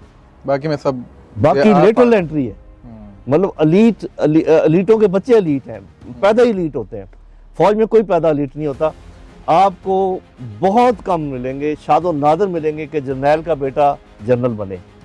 आपको अक्सर पता चलेगा कि जर्नैलों के बेटे मेजर रिटायर हो जाते हैं क्योंकि वो ढीले होते हैं, उन्होंने थोड़ा सा वो अच्छा वो देखा होता है। जब पैदा होते हैं वो कर्नल होता है, उसके बाद वो ब्रिगेडियर होते हैं, तो वो उस तरीके से कंपटीशन नहीं होती। जैसे अब मैं मेजर, मेरे फादर जो है वो मेजर रिटायर हुए थे, अल्लाह के फजल से मैं जनरल बना, लेकिन मेरा बेटा मेजर रिटायर हुआ। तो इससे आप अंदाज़ा लगाएं कि जो ये साइकिल है हमारा वो कैसा है, वरना आज मेरा बेटा भी लीड का हिस्सा होता। तो फौज में ऐसे नहीं है। अच्छा सर, ठीक है, बुराई आपने कहा कि सारी फौज की तरफ नहीं है, लेकिन जो मिलिट्री इनकॉर्पोरेशन के हिसाब से बहुत सारी बातें चलती हैं, there is no doubt that there is a huge military setup. ये जो मिलिट्री एसोसिएटेड सेटअप है बिजनेस की तरफ, वो है। फौजी फाउंडेशन है, आपने फौजी फर्टिलाइजर्स की बात की, वो एक बहुत बड़ा इदारा है। फिर उसके बाद ये DHAs हैं और बहुत कुछ है। पहले तो ये पहला सवाल तो मेरा ये, ज़रूरत क्यों है? जी ठीक है, मतलब फ़ौज को क्या बजट नहीं मिलता? यानी अभी भी हम देखते हैं कि मैक्सिमम तो नहीं, लेकिन एक बहुत अच्छा पोर्शन बजट का जो है फौज को जी, इसमें कोई शक नहीं। और फौज अपनी कौम के एहसानमंद है, हाँ, होना लेकिन चाहिए। उसके बावजूद बिजनेस क्यों? और दुनिया में और तो कोई फौज वो कहते हैं करती नहीं है, तो पाकिस्तानी फौज को क्यों जरूरत पड़ी हुई है? पहली बात तो ये कि दुनिया में बहुत फौजें ये बिजनेस करती हैं, इसको तो बहस को आज नहीं छेड़ते। सही। हाँ जी, टर्किश फौज करती है, चाइनीज फौज को अभी मना किया गया है, वो बल्कि अपने बिजनेस की बुनियाद पर वो अपने आप को उन्होंने तगड़ा किया। अच्छा, देखिए फौजी फाउंडेशन की पहले हम बात करते हैं। जब ब्रिटिशर्स यहाँ से गए तो जो हमारे ब्रिटिश फौज में और जिन लोगों ने सर्व किया था, उनके लिए एक फंड था, वेलफेयर फंड, वो उन्होंने दिया। ठीक है। मेरे ख्याल उस ज़माने में वो कोई ज़्यादा नहीं था, 8 मिलियन था या 10 मिलियन था, मुझे सही फिगर याद नहीं है। ठीक है। तो वो नेवी को भी मिला, एयरफोर्स को भी मिला, फ़ौज को भी मिला। तो फ़ौज ने ये फैसला किया कि एक तरीका तो ये था कि जितने रिटायर्ड लोगों में वो बांट देते कि भी। तो फ़ौज ने ये फैसला किया कि उस फंड को इस्तेमाल करके कोई ऐसा जनरेट किया जाए मामला जिसके प्रॉफिट से वेलफेयर किया जाए। ये शुरू में ही हो गया था? ये शुरू में ही हो गया। ये मेरा ख्याल है कि आप यूँ समझे कि 50 और 60 के दरमियान दिहाई में हो गया, दिहाई जो थी उस दौरान हुआ। तो फौज ने सबसे पहले कोई चीनी का कारखाना लगाया या कोई कपड़े का लगाया, जैसे भी। और आज मैं अभी 2-3 बातें आपके गोशगुजार करूँगा, जो कि बड़े अच्छा आपने ये टॉपिक छेड़ा है। फौजी फर्टिलाइज़र की मिसाल ले लेते हैं। सोना यूरिया बनाती है और वो सब कुछ। किसी किसान से जाके पूछें कि आपको कौन सी खाद चाहिए, वो कहेगा, अब मैं नहीं कहता, आप पूछ लें जाके। किसी से पूछें आप कहाँ रहना पसंद करेंगे, वो कहेगा DHA में। आप कौन से स्कूल में करेंगे, आर्मी पब्लिक स्कूल।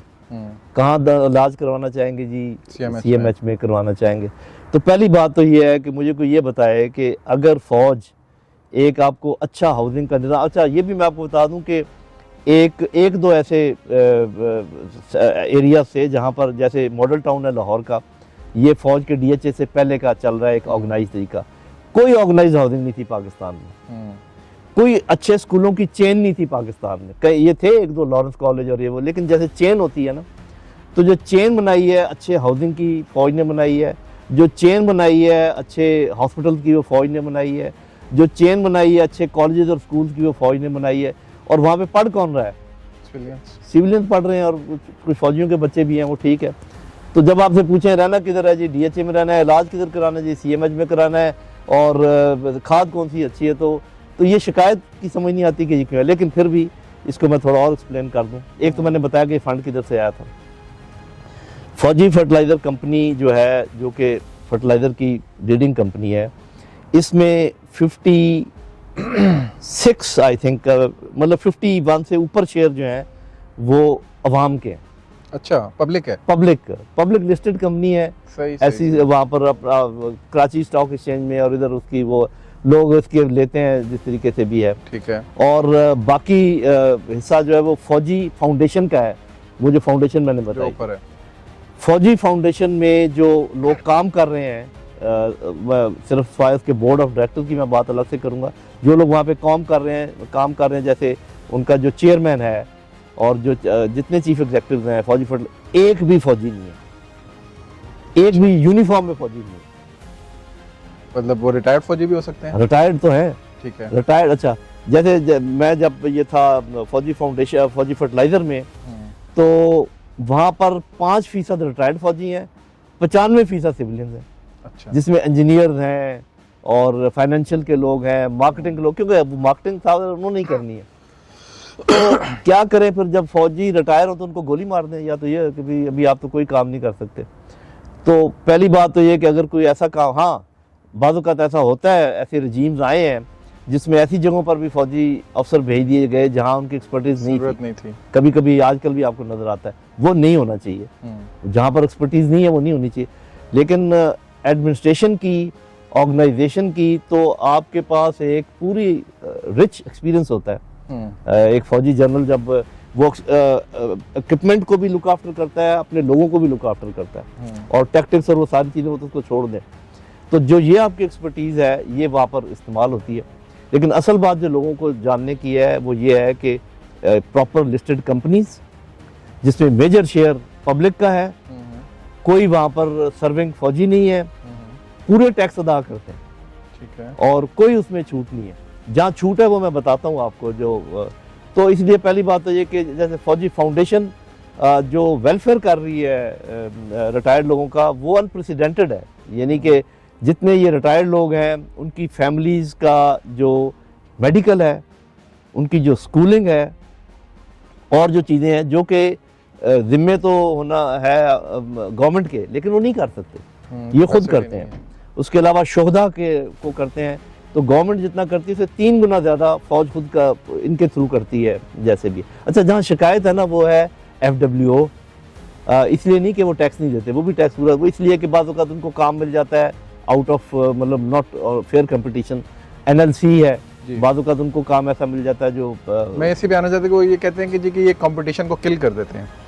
ये इसमें किसी हद तक है, लेकिन ये कि फिर भी आप जो लोग उनसे काम करवाते हैं उनसे पूछें, इसलिए कि FWO का काम, FWO के काम करने की स्पीड और ऐसी जगहों पे काम करना जहाँ कोई जाने को तैयार नहीं है। अब देखें, एक आपने अगर ऑर्गेनाइजेशन बनाई है, अगर आप उसको कहें कि बस सिर्फ तुम पहाड़ों में काम करो और कहीं तुम्हें काम नहीं देंगे, तो वो फिर सस्टेनेबल नहीं होगी।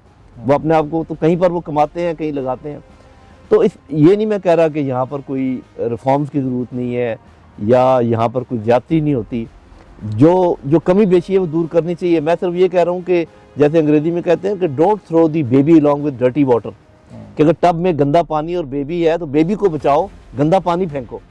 तो आप रिफॉर्म करें इन अदारों को, और लेकिन ये चूंकि यहाँ पर सिविलियन ही काम करते हैं तो क्यों उनकी आप, अब जैसे ये बाइकआउट वाली बात है जी, बाइकआउट का क्या मतलब? जैसे मैंने कहा 95% तो आपके सिविलियन काम कर रहे हैं।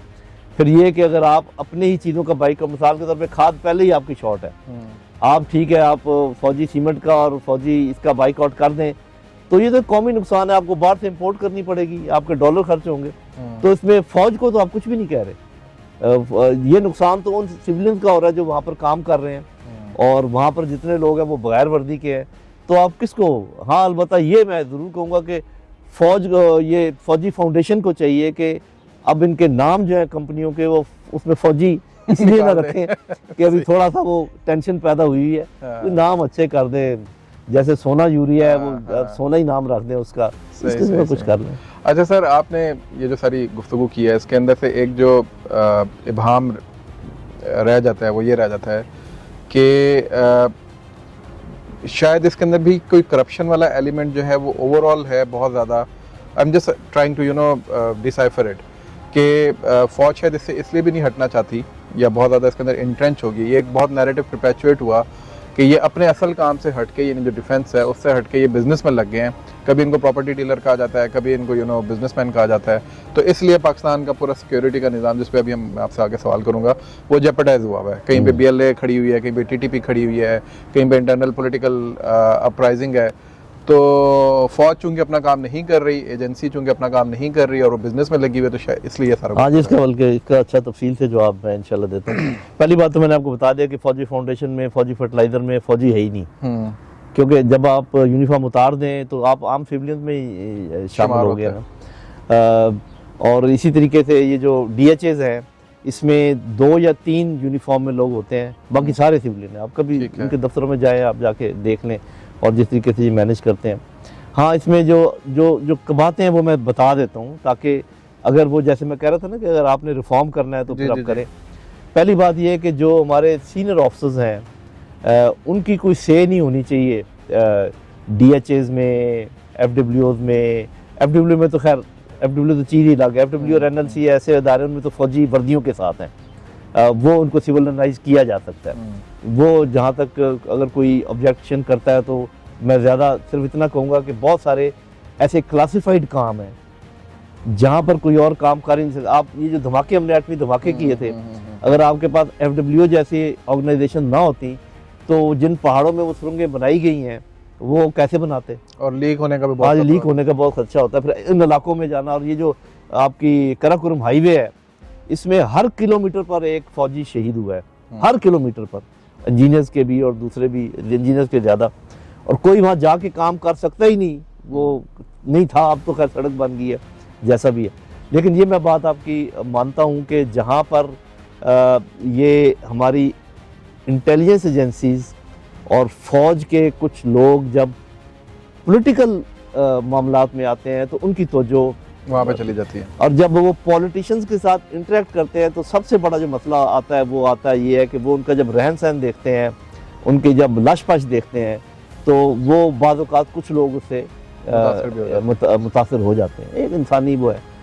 ये मैं बिल्कुल कहता हूँ कि फ़ौज को चाहिए कि बिल्कुल अपने आप को अलग कर ले पॉलिटिक्स से, और सिवाय इसके कि जो वो पॉलिटिशियन कहें इनपुट वो ज़रूर दे, और इनकी इनपुट डिफेंस में ज़रूर होगी, इनकी इनपुट और मामलात में भी हो सकती है, but that should be taken as an input and not कोई मास्टरी उसमें, मतलब ये लीड रोल नहीं होना चाहिए। जैसे इकॉनमी में अगर फौज लीड रोल कोशिश करे, या अगर जैसे एग्रीकल्चर में और भी ऐसे मामलात हैं, तो उसमें एक ऑर्गेनाइजेशन होने की वजह से, डिसिप्लिन होने की वजह से फ़ायदा तो हो सकता है।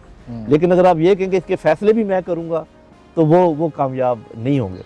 तो ये जो आपको नज़र आता है, ये जो हमारे मामलात हैं सिक्योरिटी के, इसकी एक वजह तो खैर हमारे जो एक मुसलमान मुल्क जिसके पास एटम बम है, और एक उसकी लोकेशन ऐसी है, बहुत सारे मुल्कों के इंटरेस्ट हैं, एक तो वो वजह भी है। लेकिन ये किसी हद तक वजह मैं मानता हूँ कि डिस्ट्रैक्शन भी इसकी एक वजह है जो कि नहीं होनी चाहिए। लेकिन इस डिस्ट्रैक्शन में ये DHAs और फौजी फाउंडेशन और ये मामलात नहीं है, वो कुछ और इस डिस्ट्रैक्शन में और मामलात हैं जिनका मैंने जिक्र कर दिया। अच्छा सर, आपके ऊपर जो नैरेटिव में से एक नैरेटिव, आपके ऊपर जो एक बहुत ज़्यादा तनकीद होती है कि आप विकेट के दोनों तरफ खेलते हैं। आप एक साइड पे पॉलिटिकल एफिलिएशन का भी इजहार करते हैं, आप ये भी दावा करते हैं जी कि you are actually one of those people who actually are trying to bridge the gap between obviously a certain political party, let's say PTI और फौज के दरमियान। और दूसरी साइड पे आप फौज की जो करंट क़यादत है, चाहे वो बाजवा साहब हों पिछली क़यादत या अभी जो क़यादत है, उनके खिलाफ आप एक लफ्ज़ नहीं बोलते।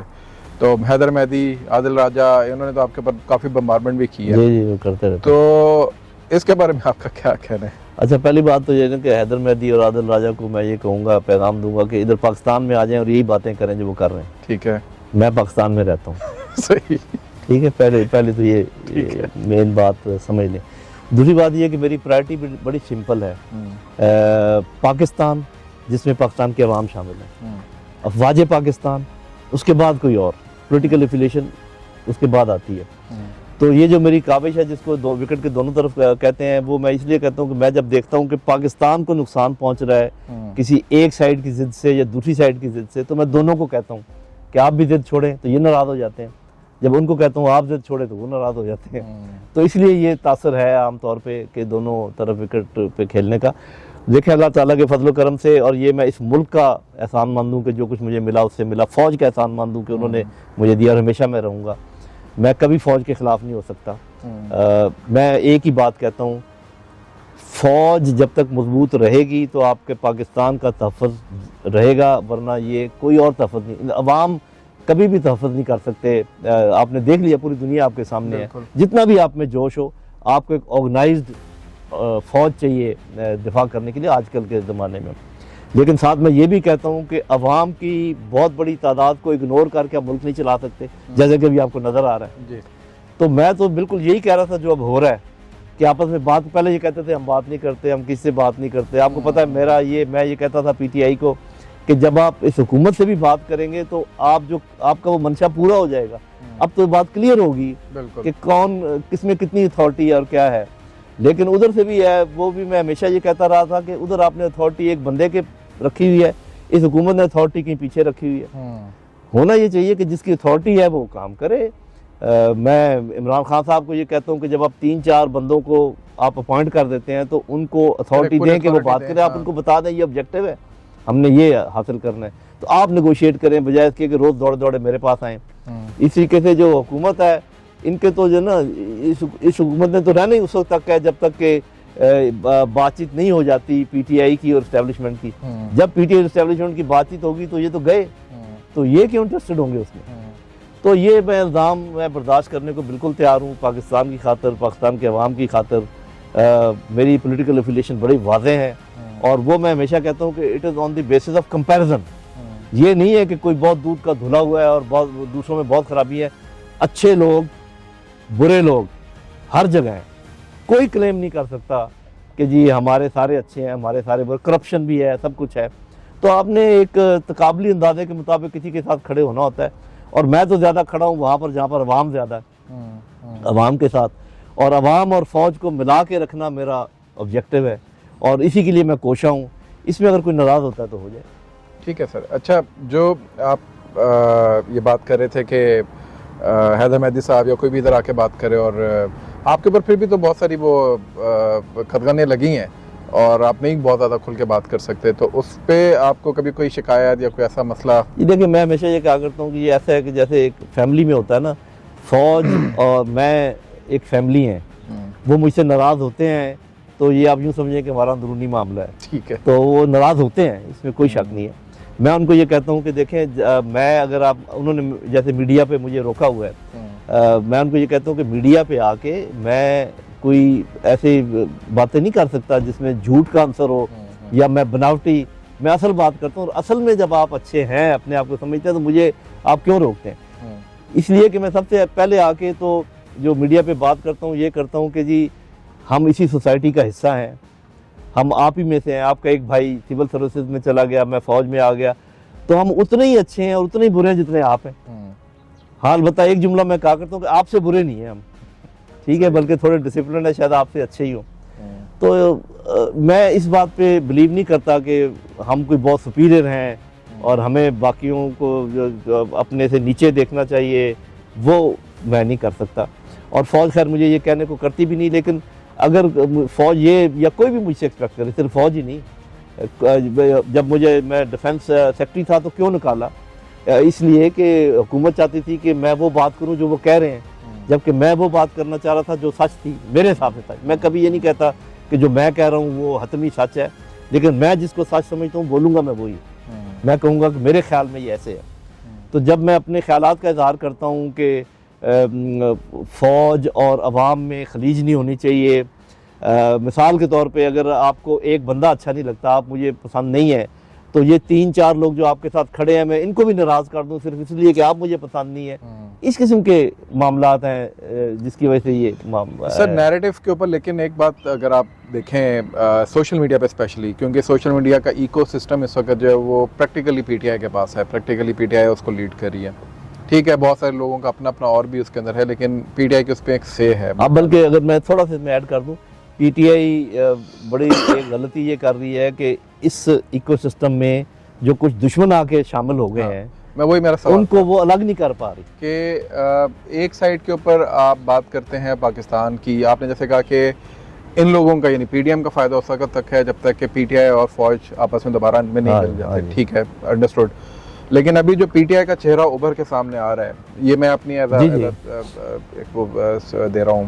दे रहा हूँ, वो तो ऐसा आ रहा है कि जैसे जो हर फ्रिंज एलिमेंट है, चाहे वो तकफीरी हैं, चाहे वो TTP के लोग हैं, चाहे वो अलकायदा के लोग हैं बाहर बैठे हुए जिसमें केज है और बहुत सारे लोग हैं, चाहे वो BLA के लोग हैं, चाहे वो PTM के लोग हैं, हर जगह के ऊपर आपको PTI उनको सपोर्ट, इवन अभी आज़ाद जम्मू कश्मीर के अंदर भी जो कुछ है उसमें आपको PTI ही नज़र आती है सारी जगहों पे, नैरेटिव की दुनिया में एटलीस्ट।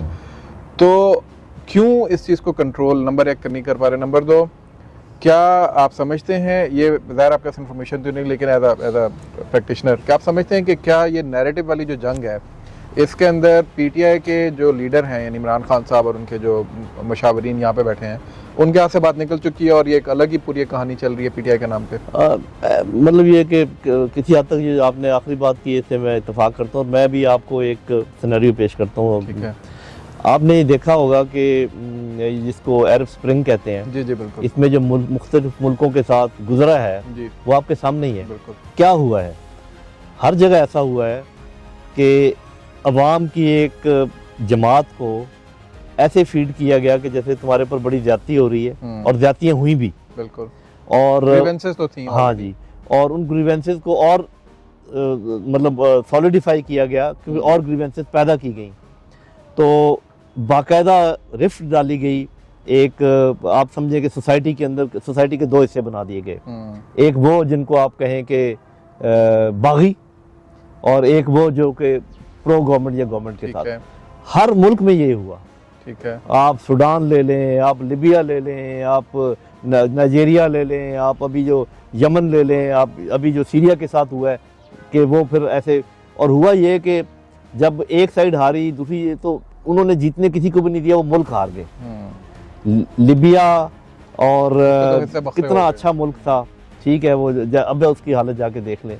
नाइजीरिया कोई बुरा मुल्क नहीं था, सूडान बहुत बड़ा इस्लामी मुल्क था, सीरिया आपके सामने है, इराक के आपने हालत देख ली, ये इसके साथ इन्होंने कोशिश की अफगानिस्तान के साथ। तो जब आपको एक टेक्निक पता है दुश्मन की, और ये भी पता है कि ये सारा मामला मुसलमान मुल्कों के साथ हो रहा है, और आप एक इम्पॉर्टेंट मुसलमान मुल्क है अपनी आबादी के लिहाज से, महल वकूफ़ के लिहाज से, और अपने स्ट्रेटेजिक एसेट्स के लिहाज से, और आप ये कहें कि जी ये बाहर वालों का इसमें कोई हाथ नहीं है, सारा हमारा किया। देखें ये भी बड़ा चलता है ना, कुछ लोग कहते हैं जी सारी ये हमारी गलती है, इसमें तो कोई शक नहीं, आपकी गलती है तो लोगों ने फ़ायदा उठाया। अगर आप स्ट्रांग होते और ये ना आपस में ये करते जो आपने पॉलिटिक्स के नाम पे पार्टीबाजी की, तो कोई किसी को रास्ता ना मिलता इसमें अंदर दाखिल होने का।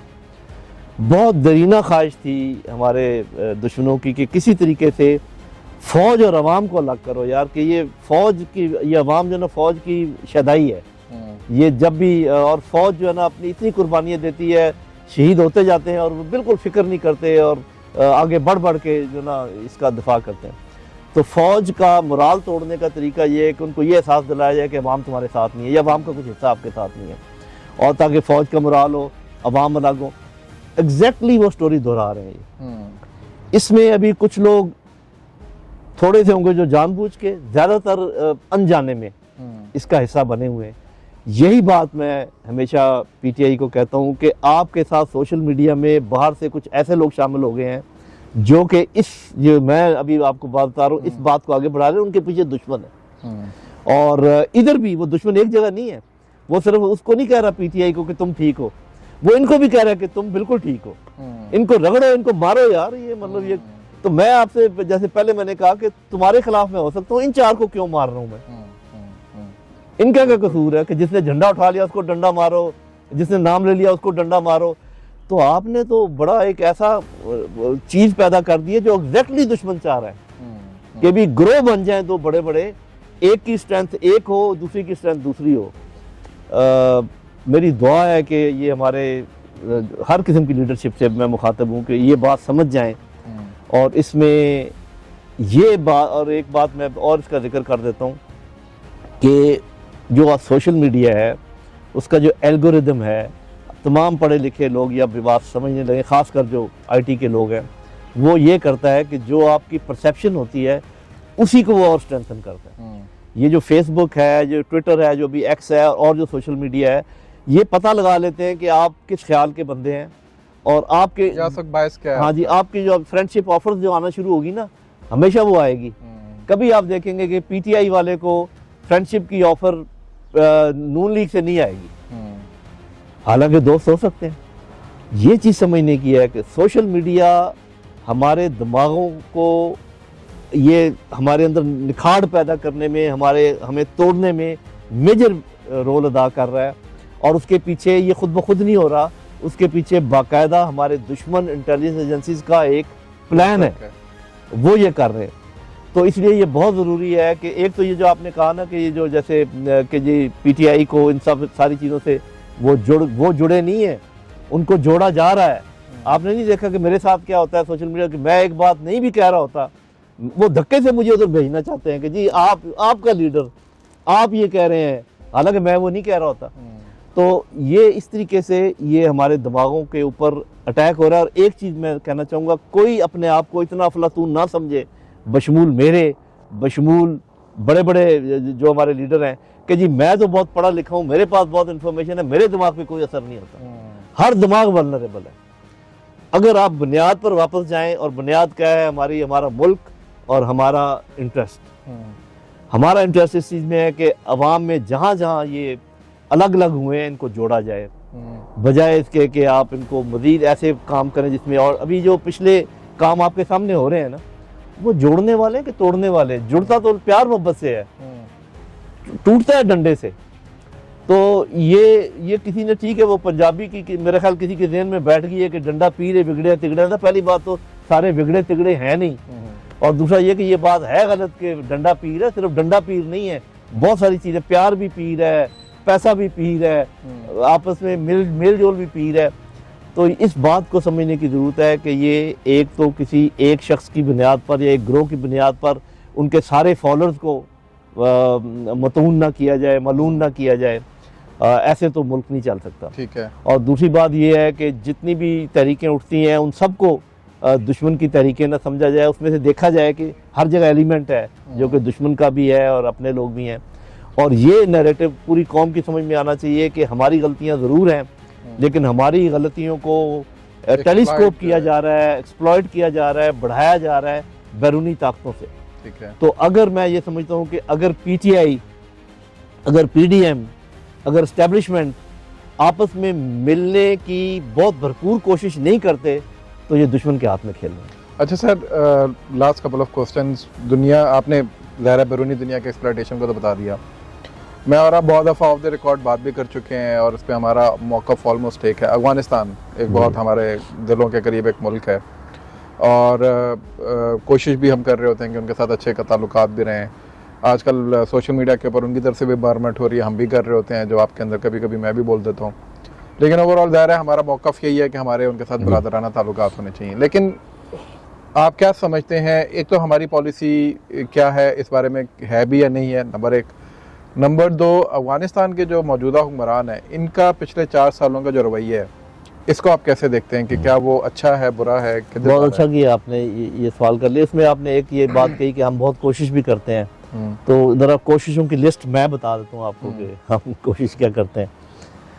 आपने देखा होगा कि हिंदुस्तान के वज़ीर ख़ारजा गए हैं वहाँ पर। बिल्कुल, कल ही आपने देखा, वो जो कल गए हैं तो उनके सेक्रेटरी गए हुए हैं, उनके साथ बड़ी तफसील के साथ बातचीत कर रहे हैं। आपने देखा है कि चीन और रशिया ने तकरीबन उनको मान लिया है, ठीक है ना, उनके वहाँ पर इन्वेस्टमेंट भी कर रहे हैं, सब कुछ। चीन के साथ भी उनको ETIM के मसले थे और सारे कुछ मसाइल थे।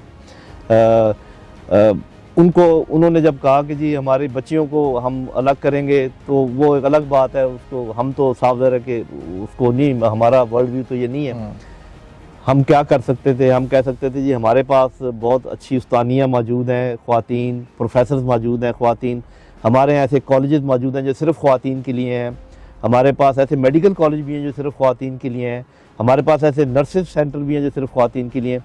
कितनों को हमने कहा कि आप इधर आके पढ़ें, कितनी हमने अपनी टीचर्स वहाँ पे भेजी कि उधर करें।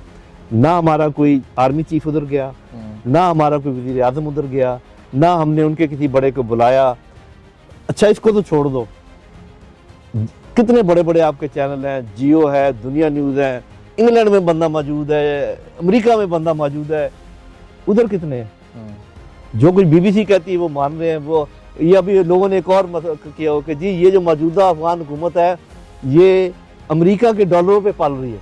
भाई वो उन्होंने सारी कुर्बानियाँ इसलिए दी थी कि उनके डॉलरों पे पाल रहे हैं, वो उनको जूते की नोक पे रखते हैं। और जो लोग ये समझते हैं कि अमेरिका जैसे हार के नहीं गया, कभी मेरे साथ बात करें कि वो फौजी तौर पे भी हार के गया, पॉलिटिकल भी हार के गया, यहाँ पर हर तरीके से हार मानी है। तो मेरे भाई, पठानों का रवैया समझने के लिए आपको पठानों ही को एम्प्लॉय करना पड़ेगा। ठीक है। ये आप और मैं, उर्दू और पंजाबी स्पीकिंग लोग उनको समझ नहीं पाते। और आप अपने बड़े डेलीगेशन उधर भेजें, जिस मदद की उनको ज़रूरत है करें। तो मैं ये देखें, मैं ये मानता हूँ कि टीटीपी और जो अफगान तालिबान है उनका एक ओवरलैप है, लेकिन मैं ये नहीं मानता कि वो एक ही चीज़ है, जैसे कहते हैं कि एक ही रुख है।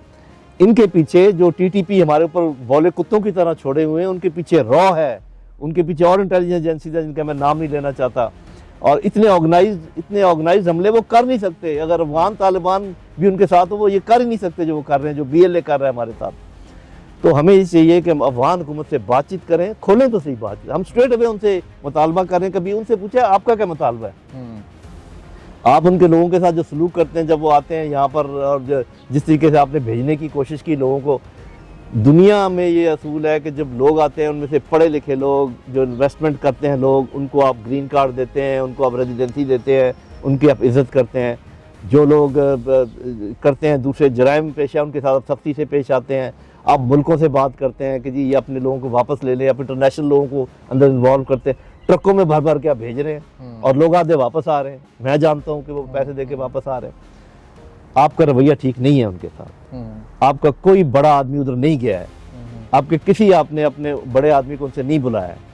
आप टीटीपी और अफगान हुकूमत को एक ही चीज़ समझ रहे हैं और दोनों के साथ लड़ना चाहते हैं। लड़ाई में तो साफ ज़ाहिर अगर नॉर्मल लड़ाई होगी तो वो तो हमारा मुकाबला नहीं कर सकते, लेकिन गुरीला जंग में बहुत है। उसके बाद को तो छोड़े, स्ट्रेटजी के पॉइंट ऑफ व्यू से मैं एक बात करता हूँ, और ये आप ज़रूर बताइएगा, फौजियों को भी बताएं, सबको बताएं। अगर मेरे दो दुश्मन हो, मतलब अगर मैं ये मान भी लूँ कि अफगान तालिबान और टीटीपी एक ही चीज़ है, तो मुझे उनको अलग करने की कोशिश करनी चाहिए या उनको मिलाने की कोशिश करनी चाहिए। यहाँ से लगातार उनको मिलाने की कोशिश हो रही है, जबकि वो एक तो हैं भी नहीं। और दूसरा ये कि हमें कोशिश ये करनी चाहिए थी कि उनके साथ उनको अलग करते, उनसे बात करते, उनके साथ रवाबत बढ़ाते, इनके साथ लड़ाई करते इनको, और फिर मारना आसान होता। जब आप उनके साथ जाके बैठते कि भी आपने, और आपके चीज़ें खुलती, जो मैं कह रहा हूँ कि उनके लिए मार्केट्स बनाते, उनके लिए आने जाना आसान करते, उनके लिए कोई वीज़े खोलते, उनके लिए कोई रेजिडेंसीज खोलते, उनको कोई शहरियत दे देते। किसी को, अच्छे लोगों की मैं बात कर रहा हूँ, बाकियों को कहते जी आप वापस लें, आप अपनी उस्तानियाँ उधर भेजते, अपनी लेडी टीचर्स उधर भेजते, उनकी लेडीज़ को यहाँ पर दाखिले देते कि जी आप इधर आएँ, तो क्या माहौल होता। लेकिन आपने तो किसी और के कहने पर उनके साथ दुश्मनी करनी है ना, इसलिए कि किसी और को आपका सीपेक मंजूर नहीं है, क्योंकि चाइनीज उधर आए हुए हैं, किसी और को आपका उनके साथ दोस्ती मंजूर नहीं है।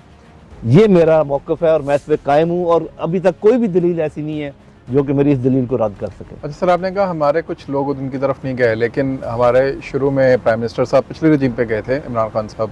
जब तक तालिबान है उस वक्त प्राइम मिनिस्टर तो कोई नहीं गया, लेकिन फॉरेन मिनिस्टर गए हैं, हमारे नेशनल सिक्योरिटी एडवाइजर गए हैं। फॉरेन मिनिस्टर आपको पता है कि कौन गई थी?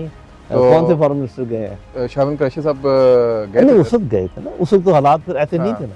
लेकिन उसके बाद फिर नेशनल सिक्योरिटी एडवाइजर और ISI चीफ गए हैं और मिनिस्टर ऑफ डिफेंस गए हैं। बस ये वो लेवल नहीं है। ठीक है। अब होगा, हो ये रहा है, जहाँ तक मेरा ख्याल है ये, कि हिंदुस्तान बहुत ज़्यादा वहाँ पर हाई लेवल अपने डेलीगेशन भेज रहा है, हम नहीं भेज रहे।